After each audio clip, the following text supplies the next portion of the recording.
Hi ಎಲ್ರಿಗೂ ನಮಸ್ಕಾರ. Modern Indian history, ಆಧುನಿಕ ಭಾರತದ ಇತಿಹಾಸ, ಪ್ರೋಗ್ರಾಮ್ ಬಿ ಎ ವಿದ್ಯಾರ್ಥಿಗಳಿಗೆ ಸಬ್ಜೆಕ್ಟ್ ಹಿಸ್ಟ್ರಿ, ವಿಷಯ ಬಂದು ಇತಿಹಾಸ, ಸೆಮಿಸ್ಟರ್ 5ನೇ ಸೆಮಿಸ್ಟರ್ ವಿದ್ಯಾರ್ಥಿಗಳಿಗೆ ಯೂನಿವರ್ಸಿಟಿ ವಿಜಯನಗರ ಶ್ರೀಕೃಷ್ಣ ದೇವರಾಯ ಯೂನಿವರ್ಸಿಟಿ ಬಳ್ಳಾರಿ ಇವತ್ತಿನ ಎಷ್ಟನೇ ಸೆಷನ್ ಅಂದರೆ 34ನೇ ಅವಧಿಯದಾಗಿರುತ್ತೆ. ದ ಪೇಪರ್ 5ನೇ ಸೆಮಿಸ್ಟರ್ಗೆ ಇರುವಂತಹ ಇತಿಹಾಸದ ಪತ್ರಿಕೆಯ title modern Indian history from 1707 to 1856. ಆಧುನಿಕ ಭಾರತದ ಇತಿಹಾಸ 1707ರಿಂದ 1856 ಅವಧಿಯವರೆಗೆ ಇರತಕ್ಕಂಥ ಘಟನಾವಳಿಗಳನ್ನು ಒಳಗೊಂಡಿರುತ್ತೆ. ಅಧ್ಯಾಯ ಬಂದು lord Hastings and lord William Bentinck. ಇಲ್ಲಿ ಪಾಠ ನಮಗೆ 3ನೇ ಪಾಠವಾಗಿದ್ದು ಲಾರ್ಡ್ ಹೇಸ್ಟಿಂಗ್ಸ್ ಮತ್ತು ಲಾರ್ಡ್ ವಿಲಿಯಂ ಬೆಂಟಿಂಕನ ಜೀವನ ಮತ್ತು ಅವರ ಸಾಧನೆಗಳು ಎನ್ನುವಂಥದ್ದು ಬರುತ್ತೆ. ಅದರಲ್ಲಿ ನಾವು ಅಧ್ಯಯನ ಮಾಡ್ತಕ್ಕಂಥದ್ದು ರಿಫಾರ್ಮ್ಸ್ ಆಫ್ ಲಾರ್ಡ್ ಹೇಸ್ಟಿಂಗ್ಸ್ ಅಂತ ನಾವು ಕರಿತಾ ಹೋಗ್ತೀವಿ. ಇವತ್ತು 34ನೇ ಸೆಷನ್ಗೆ ಸಂಬಂಧಪಟ್ಟ ಆಗಿರುವ ಹಾಗೆ ಇಲ್ಲಿ ಲಾರ್ಡ್ ಹೇಸ್ಟಿಂಗ್ಸನ ಸುಧಾರಣೆಗಳು ಅಥವಾ ಆತನ ಒಂದು ಆಡಳಿತಾತ್ಮಕವಾಗಿರ್ತಕ್ಕಂಥ ಸಾಧನೆಗಳನ್ನು ನಾವು ನೋಡೋದಾದರೆ, lord Hastings was efficient reformer and administrator ಅಂತ ನಾವು ಕರಿತೀವಿ. ಭಾರತಕ್ಕೆ ಬಂದಿರತಕ್ಕಂಥ ಅನೇಕ ಬ್ರಿಟಿಷ್ ಗವರ್ನರ್ ಜನರಲ್ಗಳಲ್ಲಿ ದಕ್ಷತೆ ಮತ್ತು ಸಾಮ್ರಾಜ್ಯ ವಿಸ್ತರಣೆ ಮಾಡಿರ್ತಕ್ಕಂಥ ವ್ಯಕ್ತಿಗಳಲ್ಲಿ ಈತನೂ ಒಬ್ಬ ವ್ಯಕ್ತಿಯಾಗಿ ನಿಲ್ಲುತ್ತಾನೆ ಅಂತ ಅನ್ಬೋದು. ಇವನು ವಿದೇಶಾಂಗ ನೀತಿ ಆಗಿರ್ಬೋದು, ಅರ್ಥಾತ್ ಯುದ್ಧ ನೀತಿ ಆಗಿರ್ಬೋದು, ಅದರ ಒಳಾರ್ಥದಲ್ಲಿ ಇಂಗ್ಲಿಷ್ ಸಾಮ್ರಾಜ್ಯವನ್ನು ವಿಸ್ತರಣೆ ಮಾಡುವಂಥ ಒಂದು ಗುರಿಯನ್ನು ಇಟ್ಕೊಂಡು ಅದರ ಜೊತೆಗೆ ಆಡಳಿತಾತ್ಮಕವಾಗಿ ಕೆಲವೊಂದಿಷ್ಟು ಸುಧಾರಣೆಗಳನ್ನು ಮತ್ತು ಸಾಧನೆಗಳನ್ನು ಮಾಡುವಂಥ ಪ್ರಯತ್ನವನ್ನು ಮಾಡಿದ್ದಾನೆ. ಒಟ್ಟಾರೆಯಾಗಿ ಇವರು ಯಾವುದೇ ರೀತಿಯಾಗಿರ್ತಕ್ಕಂಥ ಸುಧಾರಣೆಗಳನ್ನು ಅಥವಾ ಆಡಳಿತಾತ್ಮಕ ದಕ್ಷತೆಯನ್ನು ಕೈಗೊಂಡ್ರೂ ಅಂತಿಮವಾಗಿರ್ತಕ್ಕಂಥ ಇವರ ಗೋಲ್ ಏನಂತಂದರೆ ಬ್ರಿಟಿಷ್ ಕಂಪನಿಯ ಸಾಮ್ರಾಜ್ಯದ ವಿಸ್ತರಣೆ ಆಗಿರುತ್ತೆ ಎನ್ನುವಂಥದ್ದು ನಾವೆಲ್ಲರೂ ಅರ್ಥ ಮಾಡಿಕೊಳ್ಳಬೇಕು. ಒಂದನೇದಾಗಿ ಲ್ಯಾಂಡ್ ರಿಫಾರ್ಮ್ಸ್.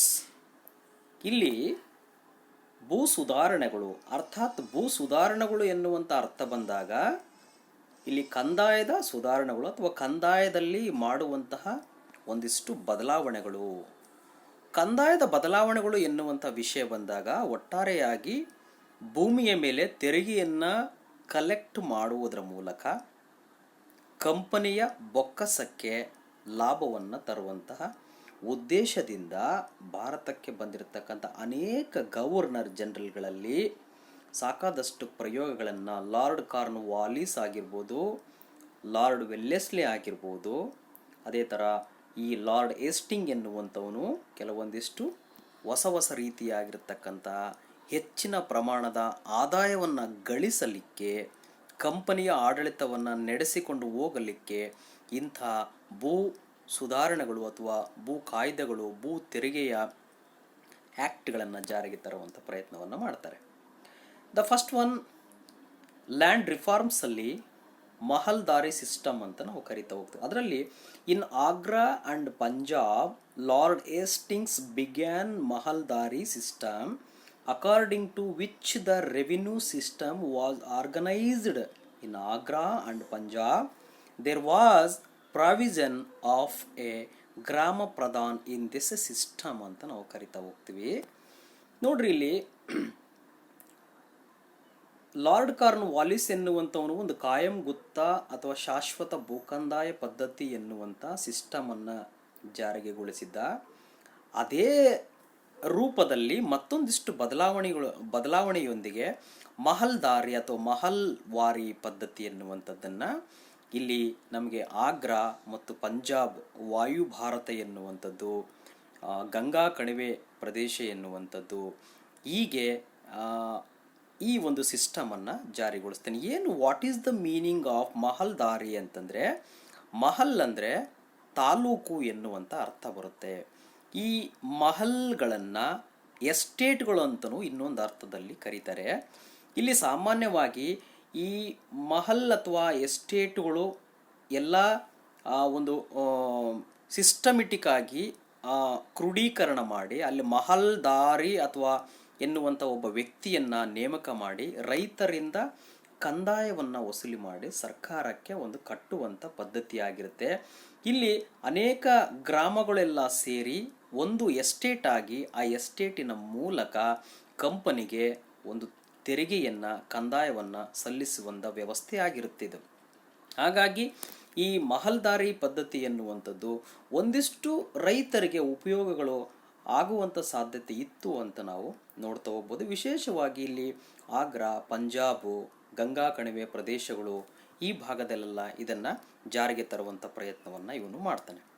ದೆನ್ ನಾವು ನೆಕ್ಸ್ಟ್ ನೋಡಿದ್ರೆ ಇನ್ನೊಂದು ಸಿಸ್ಟಮು ರೈತವಾರಿ ಸಿಸ್ಟಮ್ ಅಂತ ನಾವು ಕರಿತೀವಿ. ಇಲ್ಲಿ the Hastings again started Ryotwari system in Madras and farmer began to pay their revenue to the government under this scheme ಅಂತ ನಾವು ಕರಿತಾ ಹೋಗ್ತೀವಿ.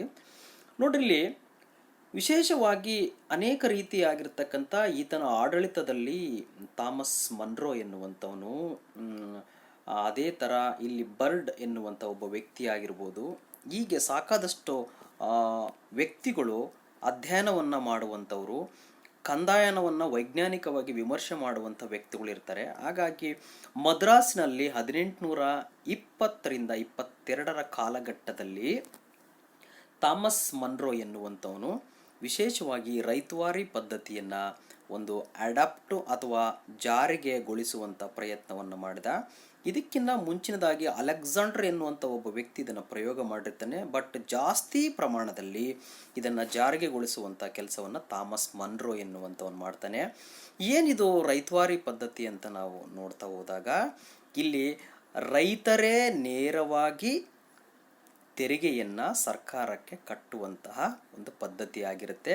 ಹಾಗಾಗಿ ಉಳುವವನೇ ಭೂಮಿಯ ಒಡೆಯ ಅಂತ ನಾವು ಹೇಗೆ ಕರಿತೀವೋ ಅದೇ ಥರ ಭೂಮಿ ಎನ್ನುವಂಥದ್ದು ರೈತನ ಹಕ್ಕಾಗಿದ್ದು ಆತ ಕಂಪನಿ ಸರ್ಕಾರ ಏನು ವಿಧಿಸುತ್ತೆ ಮಧ್ಯವರ್ತಿಗಳ ಸಹಾಯವಿಲ್ಲದೆ ನೇರವಾಗಿ ತಾನೇ ಸಲ್ಲಿಸುವಂಥ ಒಂದು ಪದ್ಧತಿಯಾಗಿದ್ದು ಇದರಿಂದ ಒಂದಿಷ್ಟು ರೈತನಿಗೆ ಅವನ ಒಂದು ಕಷ್ಟ ಮತ್ತು ನಷ್ಟಗಳನ್ನು ಮತ್ತು ಆತನ ಭೂಮಿಯ ಓನರ್ಶಿಪ್ಪನ್ನು ತೋರಿಸಲಿಕ್ಕೆ ಈ ಒಂದು ರೈತವಾರಿ ಪದ್ಧತಿ ಎನ್ನುವಂಥದ್ದು ಜಮೀನ್ದಾರಿ ಪದ್ಧತಿಗಿಂತಲೂ ಒಂದಿಷ್ಟು ತುಂಬ ಉತ್ತಮದಾಯಕವಾಗಿರ್ತಕ್ಕಂಥ ಪದ್ಧತಿ ಅಂತ ನಾವು ಹೇಳ್ತಾ ಹೋಗ್ಬೋದು. ಇದರಿಂದ ರೈತರಿಗೆ ಒಂದು ಭಾಳ ಪ್ರಾಮಾಣಿಕವಾಗಿ ತಮ್ಮ ಬೆಳೆಗಳನ್ನು ಕಷ್ಟ ಬಿದ್ದು ಬೆಳೆಯಲಿಕ್ಕೆ ಮತ್ತು ಅದನ್ನು ದೊಡ್ಡ ಮಟ್ಟದಲ್ಲಿ ಫಸಲನ್ನು ತೆಗೆಯಲಿಕ್ಕೆ ಸಾಧ್ಯವಾಯಿತು. ಇಟ್ ಮೀನ್ಸ್ ನಾವೇ ಆ ಒಂದು ಆ ಭೂಮಿಯ ಓನರ್ ಅಂತಂದಾಗ ಭಾಳ ಆಸಕ್ತಿಯಿಂದ ತುಂಬ ಇನ್ವಾಲ್ವ್ಮೆಂಟಿಂದ ಸಾಕಾದಷ್ಟು ಪ್ರಯೋಗಗಳನ್ನು ಮಾಡಿ ಕೃಷಿಯಲ್ಲಿ ದೊಡ್ಡ ಪ್ರಮಾಣದ ಒಂದು ಬದಲಾವಣೆಗೆ ಕಾರಣವಾಗುತ್ತೆ. ದಿಸ್ ಸಿಸ್ಟಮ್ ಆಫ್ ರೈತವಾರಿ ಅಂತ ನಾವು ಕರಿತಾ ಹೋಗ್ಬೋದು. ನೆಕ್ಸ್ಟ್ ಅದೇ ಥರ ಪಾರ್ಟ್ ಬಿಗೆ ಬಂದಾಗ ಜುಡಿಷಿಯಲ್ ರಿಫಾರ್ಮ್ಸ್ ಅಂತ ನಾವು ಕರಿತೀವಿ. ಈತ ನ್ಯಾಯಾಂಗದ ಸುಧಾರಣೆಗಳನ್ನು ಏನು ಮಾಡಿದೆ ಅಂತ ನಾವು ನೋಡ್ತಾ ಹೋದರೆ ನಮಗೆ ಪ್ರಮುಖವಾಗಿ ಲಾರ್ಡ್ ಕಾರ್ನ್ ವಾಲಿಸ್ ಎನ್ನುವಂಥವನು ಇಲ್ಲಿ ನ್ಯಾಯಾಂಗವನ್ನು ಕಾರ್ಯಾಂಗದಿಂದ ಬೇರ್ಪಡಿಸುವಂಥ ಕೆಲಸವನ್ನು ಮಾಡಿದ್ದ. ಆದರೆ ನಾವು ಒಂದನೇ ಪಾಯಿಂಟನ್ನು ನೋಡೋದಾದರೆ Lord Hastings wanted to reforms the judicial system of Cornwallis ಅಂತ ನಾವು ಕರಿತಾ ಹೋಗ್ತೀವಿ. ಇಲ್ಲಿ ಕಾರ್ನ್ ವಾಲಿಸ್ ತಂದಿರತಕ್ಕಂಥ ಕೆಲವು ನ್ಯಾಯಾಂಗದ ವ್ಯವಸ್ಥೆಯಲ್ಲಿ ಒಂದಿಷ್ಟು ಮಾರ್ಪಾಡುಗಳನ್ನು ಮಾಡುವಂಥ ಪ್ರಯತ್ನವನ್ನು ಮಾಡಿದ. ಏನು ಮಾರ್ಪಾಡುಗಳನ್ನು ಮಾಡ್ತಾನೆ ಅಂತಂದರೆ ಸಾಕಾದಷ್ಟು ಲಾರ್ಡ್ ಕಾರ್ನ್ ವಾಲಿಸನ ಅವಧಿಯಿಂದ ಹಿಡಿದು ಲಾರ್ಡ್ ಏಸ್ಟಿಂಗನ ಅವಧಿವರೆಗೆ ಭಾಳಷ್ಟು ಪ್ರಮಾಣದಲ್ಲಿ ಇಲ್ಲಿ ಏನಾಗಿತ್ತಂತಂದರೆ ವ್ಯಾಜ್ಯಗಳು, ವಿವಾದಗಳು, ಲಿಟಿಗೇಷನ್ಗಳು ಇಲ್ಲಿ ವಿಲೇವಾರಿ ಆಗಿರಲಿಲ್ಲ. ಸಾಕಾದಷ್ಟು ಪ್ರಕರಣಗಳು ಇತ್ಯರ್ಥಪಡಿಸಲಾರದಂಥ ಪರಿಸ್ಥಿತಿ ನಿರ್ಮಾಣವಾಗಿದ್ದು ತುಂಬ ಕೇಸ್ಗಳು ಬಾಕಿ ಉಳಿದಿತ್ತು.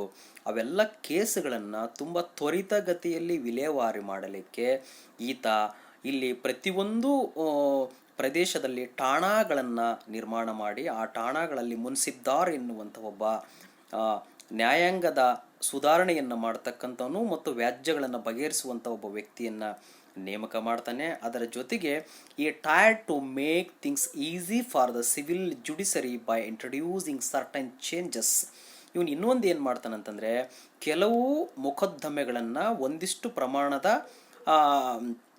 ಬೆಲೆಯ ಆಧಾರದ ಮೇಲೆ ನಿರ್ಧಾರ ಮಾಡುವಂಥ ವ್ಯವಸ್ಥೆ ಮಾಡ್ತಾನೆ. ಉದಾಹರಣೆಗೆ 64 ರೂಪಾಯಿ ಬೆಲೆ ಉಳ್ಳಂತಹ ಒಂದು ವ್ಯಾಜ್ಯವನ್ನು ಇಲ್ಲಿ ಮುನ್ಸಿಬ್ದಾರ್ ಎನ್ನುವಂಥವನು ಮಾಡುವಂಥದ್ದು. ಅದರ ಜೊತೆಗೆ 150 ರೂಪಾಯಿ ಇರ್ತಕ್ಕಂಥ ಒಂದು ವ್ಯಾಜ್ಯವನ್ನು, ಪ್ರಕರಣವನ್ನು ಅಥವಾ ಅರ್ಥಾತ್ ಕೇಸನ್ನು ಇಲ್ಲಿ ಅಮೀನ್ದಾರ್ ಎನ್ನುವಂಥವನು ನಿರ್ವಹಣೆ ಮಾಡಬೇಕು. ಅದರ ಜೊತೆಗೆ ನೆಕ್ಸ್ಟು ಪ್ರಾಂತೀಯ ಕೋರ್ಟ್ಗಳು, ಅದಾದ ನಂತರದಲ್ಲಿ ಇಲ್ಲಿ ನಮಗೆ ಪ್ರಮುಖವಾಗಿ ಸುಪ್ರೀಂ ಕೋರ್ಟ್ ಎನ್ನುವಂಥ ರೀತಿಯಲ್ಲಿ ನಿಜಾಮತ್ ಅದಾಲತ್ ಎನ್ನುವಂತಹ ಕೋರ್ಟ್ಗೆ ಪ್ರಕರಣವನ್ನು ವರ್ಗಾವಣೆ ಮಾಡಲಾಗುವಂಥ ಒಂದು ವ್ಯವಸ್ಥೆಯನ್ನು ಮಾಡಿರ್ತಾನೆ.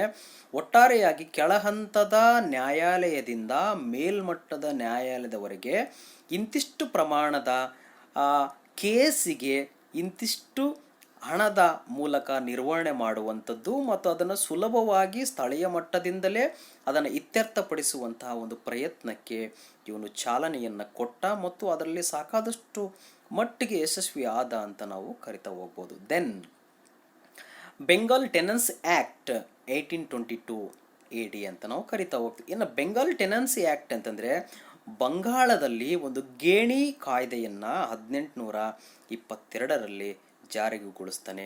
ಇಲ್ಲಿ ಏನಾಯ್ತಂದ್ರೆ, the permanent settlement of Cornwallis was not proving faithful in Bengal for the peasants, so Lord Hastings passed the Bengal tenancy act 1822 ಅಂತ ಕರಿತಾ ಹೋಗ್ತೀವಿ. ಲಾರ್ಡ್ ಕಾರ್ನ್ವಾಲಿಸ್ ಎನ್ನುವಂಥವನು ಶಾಶ್ವತ ಭೂಕಂದಾಯ ಪದ್ಧತಿಯಲ್ಲಿ ಅದೇನಾಯ್ತಂದರೆ ಒಂದು ಪ್ರಮುಖವಾಗಿ ಅದರಿಂದ ರೈತರಿಗೆ ಸಾಕಾದಷ್ಟು ಒಳಿತು ಎನ್ನುವಂಥದ್ದು ಆಗಿರಲಿಲ್ಲ ಮತ್ತು ಆ ಒಂದು ಜಮೀನ್ದಾರಿ ಪದ್ಧತಿಯಿಂದ ಶೋಷಣೆಗೆ ಒಳಗಾಗುವಂಥ ಒಂದು ಸಿಸ್ಟಮ್ ಇತ್ತು. ಹಾಗಾಗಿ ಅದನ್ನು ಒಂದಿಷ್ಟು ಮಾರ್ಪಾಡು ಮಾಡಿದ ಗೇಣಿ ಕಾಯ್ದೆ ಎನ್ನುವಂಥದ್ದನ್ನು ಜಾರಿಗೊಳಿಸ್ತಾನೆ. ಇಟ್ ಮೀನ್ಸ್ ಇಲ್ಲಿ ಏನು ಬರುತ್ತಂತಂದರೆ, ಬಂಗಾಳದಲ್ಲಿ ಬಿಹಾರದಲ್ಲಿ ಬರ್ತಕ್ಕಂಥ ರೈತರುಗಳು ಯಾರೂ ಸರ್ಕಾರ ನಿಗದಿಪಡಿಸಿರ್ತಕ್ಕಂತಹ ಒಂದು ತೆರಿಗೆಯನ್ನು, ಗೇಣಿಯನ್ನು ನಿರ್ದಿಷ್ಟ ಪ್ರಮಾಣದಲ್ಲಿ ನಿಗದಿತ ಕಾಲಾವಧಿಯಲ್ಲಿ ನಿರಂತರವಾಗಿ ಕಟ್ಟುವಂಥ ಕೆಲಸವನ್ನು ಮಾಡಿದ್ದರೆ ತಪ್ಪಿಸಲಾರದೆ ಸರ್ಕಾರಕ್ಕೆ ನಿಗದಿತ ಪ್ರಮಾಣದಲ್ಲಿ ಅದನ್ನು ತಲುಪಿಸುವಂಥದ್ದು ಮತ್ತು ಮುಟ್ಟಿಸುವಂಥ ಪ್ರಯತ್ನವನ್ನು ಯಾರು ಮಾಡ್ತಾರೆ, ಹಾಗಾಗಿ ಅಂಥ ರೆಗ್ಯುಲರ್ ಟ್ಯಾಕ್ಸನ್ನು ಕಟ್ಟುವಂಥವರ ಭೂಮಿಯನ್ನು ಯಾವುದೇ ಕಾರಣಕ್ಕೂ ವಶಪಡಿಸಿಕೊಳ್ಳುವಂತಿಲ್ಲ ಮತ್ತು ಆತನ ಹಕ್ಕನ್ನು ಕಿತ್ತುಕೊಳ್ಳುವಂತಿಲ್ಲ ಎನ್ನುವಂಥ ರೀತಿಗೆ ಇದು ಒಂದು ಲ್ಯಾಂಡ್ ಓನರ್ಶಿಪ್ಗೆ ಅವನಿಗೆ ಒಂದು ನಂಬಿಕೆಯನ್ನು, ಭರವಸೆಯನ್ನು ಕೊಡುವಂಥ ಒಂದು ಆ್ಯಕ್ಟ್ ಆಗುತ್ತೆ. ಹಾಗಾಗಿ ಇದರಿಂದ ಇಲ್ಲಿ ಯಾರು ರೆಗ್ಯುಲರ್ ಆಗಿ ಟ್ಯಾಕ್ಸನ್ನು ಕಟ್ತಾನೆ ಅವನಿಗೆ ಅವನ ಭೂಮಿಯ ಮೇಲೆ ಒಂದು ಸುಪ್ರೀಂ ಆಗಿರ್ತಕ್ಕಂಥ ಹಕ್ಕು ಎನ್ನುವಂಥದ್ದು ಉಳಿಯುತ್ತೆ ಅಂತ ನಾವು ನೋಡ್ಬೋದು. ಇನ್ನು ಡಿ ಬಂದು ಎಜುಕೇಷನಲ್ ರಿಫಾರ್ಮ್ಸ್. ಈತ ಒಂದು ಶೈಕ್ಷಣಿಕವಾಗಿರ್ತಕ್ಕಂಥ ಕೆಲವು ಸುಧಾರಣೆಗಳನ್ನು ಜಾರಿಗೊಳಿಸ್ತಾನೆ.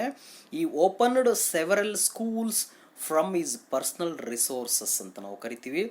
ಇವನು ಅನೇಕ ಪಟ್ಟಣಗಳಲ್ಲಿ, ಅನೇಕ ನಗರಗಳಲ್ಲಿ ಪ್ರಾಥಮಿಕ ಶಾಲೆಗೆ ಒತ್ತನ್ನು ಕೊಡ್ತಾನೆ. ಯಾಕಂದರೆ ನಮಗೆ primary education is the fundamental ಒಂದು ನೀಡೆಡ್ ಅಂತ ನಾವು ಕರಿತಾ ಹೋಗ್ತೀವಿ. ಯಾಕಂದರೆ ಮೂಲಭೂತವಾಗಿ ಬೇಕಾಗಿರ್ತಕ್ಕಂಥದ್ದು ಪ್ರಾಥಮಿಕ ಶಾಲೆಗಳು. ಅದನ್ನು ಆತ ತನ್ನ ಸ್ವಂತಿಕೆಯ ಹಣಕಾಸಿನ ಮೂಲದಿಂದ ಪ್ರಾರಂಭ ಮಾಡಲಿಕ್ಕೆ ಅವಕಾಶವನ್ನು ಮಾಡಿಕೊಡ್ತಾನೆ. The second one, various vernacular schools were also opened near Calcutta and agriculture colleges was established in Calcutta ಅಂತ ನಾವು ಕರಿತೀವಿ. ಇವನು ಅದರ ಜೊತೆಗೆ ಕಲ್ಕತ್ತಾದಲ್ಲಿ, ಮದ್ರಾಸ್ನಲ್ಲಿ, ಬಾಂಬೆದಲ್ಲಿನೂ ಉನ್ನತ ಶಿಕ್ಷಣಕ್ಕೆ ಒತ್ತನ್ನು ಕೊಟ್ಟು ಕಾಲೇಜುಗಳನ್ನು ನಿರ್ಮಾಣ ಮಾಡಲಿಕ್ಕೆ ಹಣಕಾಸಿನ ಸಹಾಯವನ್ನು ಮಾಡ್ತಾನೆ ಮತ್ತು ದೇಣಿಗೆಗಳನ್ನು ಉಳ್ಳಂಥವರಿಂದ ಪಡೆದು ಶಿಕ್ಷಣಕ್ಕೆ ಪ್ರೋತ್ಸಾಹವನ್ನು ಕೊಡುವಂಥ ಪ್ರಯತ್ನ ಮಾಡ್ತಾನೆ. ಮತ್ತು ಕಲ್ಕತ್ತಾದಲ್ಲಿ ಕೃಷಿ ಕಾಲೇಜನ್ನು ನಿರ್ಮಾಣ ಮಾಡಲಿಕ್ಕೆ ಇವನು ಒತ್ತನ್ನು ಕೊಟ್ಟ ಅಂತ ಕರಿಬೋದು. ಹಾಗಾಗಿ ಇಲ್ಲಿ ಶಿಕ್ಷಣಕ್ಕೆ ಒಂದು ತಳಹದಿಯನ್ನು ಹಾಕುವಂಥ ಪ್ರಯತ್ನವನ್ನು ಇವನು ಮಾಡ್ತಾ ಹೋದ. ಇನ್ನು ಈ ಬಂದು ಅದರ್ ಇಂಪಾರ್ಟೆಂಟ್ ರಿಫಾರ್ಮ್ಸ್ ಅಂತಂದರೆ, ಇನ್ನು ಉಳಿದ ಒಂದಿಷ್ಟು ಬದಲಾವಣೆಗಳು, ಸುಧಾರಣೆಗಳು ನೋಡಿದಾಗ the most prominent among them was making the newspapers free from the control of government ಅಂತ ಕರಿತೀವಿ. ಇವನಿಗಿನ್ನ ಮುಂಚಿತವಾಗಿರ್ತಕ್ಕಂತಹ ಗವರ್ನರ್ ಜನರಲ್ಗಳು ಸಾಕಾದಷ್ಟು ಪತ್ರಿಕಾ ಸಮೂಹ ಮಾಧ್ಯಮದ ಮೇಲೆ ತುಂಬ ನಿರ್ಬಂಧಗಳನ್ನು ಹೇರಿದ್ರು. ಇವನೇನು ಮಾಡಿದ, ಪತ್ರಿಕಾ ಮಾಧ್ಯಮಕ್ಕೆ ಮತ್ತು ಪತ್ರಿಕಾ ಸ್ವಾತಂತ್ರ್ಯಕ್ಕೆ ತುಂಬ ಒಂದು ಅದನ್ನು ಎನ್ಕರೇಜ್ ಮಾಡುವಂಥ ಪ್ರಯತ್ನವನ್ನು ಮಾಡಿದ ಮತ್ತು ಅದರ ಸ್ವಾತಂತ್ರ್ಯಕ್ಕೆ ಒಂದಿಷ್ಟು ಫ್ರೀಡಮನ್ನು ಕೊಡುವಂಥ ಕಾರ್ಯಕ್ಕೆ ಒತ್ತನ್ನು ಕೊಟ್ಟ ಅಂತ ಕರಿಬೋದು. During his governor generalship a new Hindi news paper Samachar Bhushan was published ಅಂತ ನಾವು ಕರಿತಾ ಹೋಗ್ತೀವಿ.